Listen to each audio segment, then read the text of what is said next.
Let's set up some really healthy financial self-care practices. My name is Gaby Rincon. I'm a money coach and financial strategist. I specialize in working with the first-gen BIPOC community and empowering them to live money stress-free. Welcome back to our big series for the month, Money Mirror, where we are looking back in order to leap forward in 2025. So hopefully by now you've identified some wins, some areas to target. You understand the importance of conducting a true self-reflection. Like, how have you done this year? And understand that we are looking at this from like the point of data, not necessarily from the point of judgment and shame, right? That's not going to be conducive.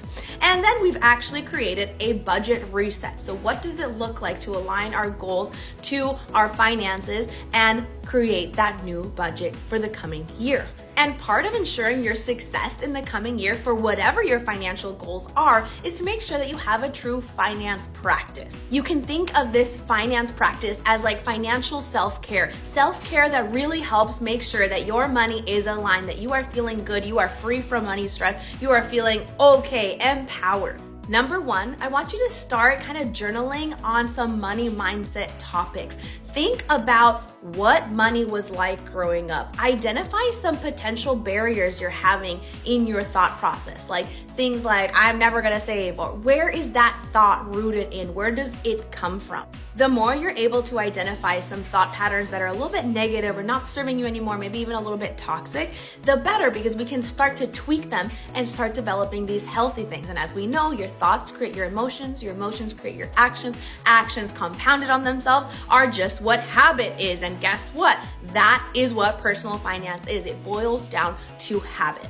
Number two, set a regular money date for yourself. This could be either you individually, or if you're married or live with a partner, then with that person. And keep a cadence that you can actually adhere to, you can actually follow through on. So if weekly is too often, then okay, let's do it accordance to our pay period, every 2 weeks. Or if you get paid monthly, then let's do it monthly. Whatever that cadence that works for you, let's identify it and follow through on it. This is where you can engage in the entirety of the budget cycle. You're reviewing and adjusting, like, okay, what went well in the previous month? How are we doing on our progress monitoring, like in terms of our goals? Do we need to adjust here and there? That will allow us to then plan and project accurately for the next month or 2 weeks, whatever your cadence is.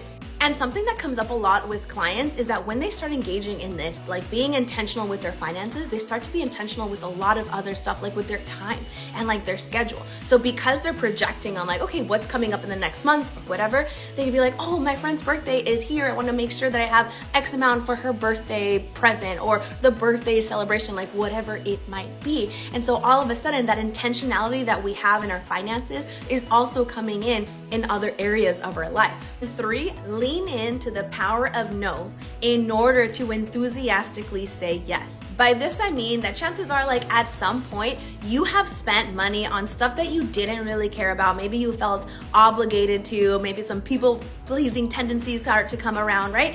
And we want to start setting boundaries around those things that we don't prioritize, that they're not what bring us joy, right? So the power of no, so that we can say yes with like full excitement to those things that we do care about. Remember that you can have anything, but not everything. So our job is to identify like, what are the things that bring you so much joy in the now, that is totally aligned to your values and your lifestyle.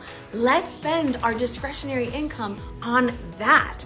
And sometimes, well, that means that we'll have to say no thanks, or maybe suggest something else on things that we don't care that much about. If you enact these three financial like self-care habits, you will absolutely crush your money goals in 2025. And as always, for a one-on-one look at your financial picture and identifying some habits that will really serve you in order to crush all of those goals, please book a consultation. I'd love to work with you.